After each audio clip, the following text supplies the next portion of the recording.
အားလုံးမင်္ဂလာပါကျွန်တော်တို့ဘေးလက္ခဏာဟောတဲ့ဦးကျော်စိုးလင်းပဲဖြစ်ပါတယ်ကျွန်တော်ယခုပေါ်ပြမယ့်အကြောင်းအရာကတော့မိတ်ဆွေတို့ရဲ့လက်ဖွားပြင်ကိုကြည့်ပါလက်ဖွားပြင်မှာလက်ကလေးလက်ချောင်းရဲ့အောက်ကအသားဆိုင်နေရာလေးဖြစ်တဲ့စနေကြိုးကောင်ကကောင်းမွန်စွာပြေဖြိုးမှုရှိခြင်းနော်တောက်ကြကြိုးကောင်ကကောင်းမွန်စွာပြေဖြိုးမှုရှိခြင်းနော်လက်တန်းအောက်ရှိဗုဒ္ဓဦးကြိုးကောင်နေရာလေးကကောင်းမွန်စွာပြေဖြိုးမှုရှိပါကနော်အဆိုပါလက္ခဏာရှင်ဟာနော်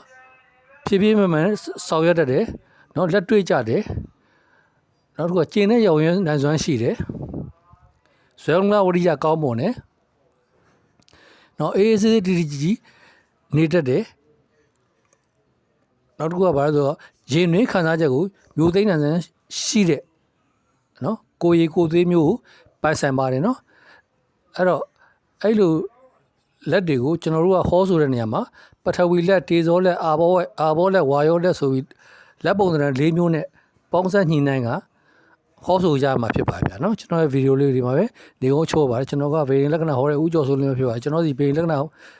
မေးမြန်းလိုပါကဖုန်းနံပါတ်09944693ဆက်သွယ်ရေးတော့လည်းကောင်းသို့မဟုတ်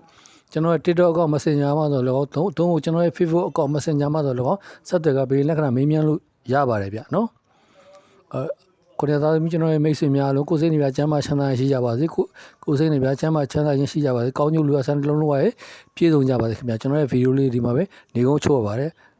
နောက်ဗီဒီယိုများမှာပြန်လဲဆုံလို့ရပါမယ်ခင်ဗျာဒီဗီဒီယိုလေးကိုကြည့်